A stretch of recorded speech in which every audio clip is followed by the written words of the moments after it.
बिस्मिल्लाहिर्रहमानिर्रहीम। अज़ीज़ान मोहतरम, मैं मोहम्मद दानिश कादरी अपने चैनल मुर्शिदी में एक दफ़ा फिर हाज़िर हूँ अल्हम्दुलिल्लाह अज़्ज़ा वजल। जैसा कि आपको पता है, इस चैनल में आपको रूहानी इलाज बताए जाते हैं, ख्वाबों की तवीरें बयान की जाती हैं और आपके जो मसाइल हैं उनके हल के लिए कुछ टॉपिक लेकर हाज़िर होता हूँ। तो आज जो मैं टॉपिक लेकर हाज़िर हुआ, सफ़ेद बालों को काला करने का बेहतरीन मुजरब अमल।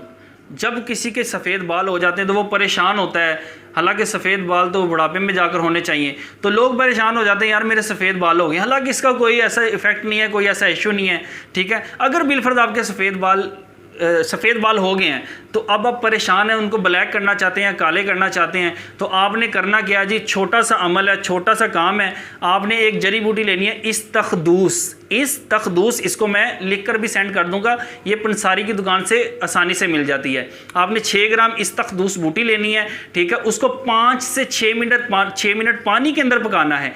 जब वो पक जाए तो उसको सुबह शाम पीना है। इंशाअल्लाह अल्लाह पाक के फजलो करम से कुछ दिन के अंदर ही आपके बाल काले होना शुरू हो जाएंगे। इंशाअल्लाह तबारक व तआला इसका बड़ा फ़ायदा हासिल होगा। एक बार मेरे कहने पर इस्तेमाल ज़रूर कीजिएगा। अल्लाह तबारक व तआला आपको खुश व खरम रखे। अस्सलाम वालेकुम।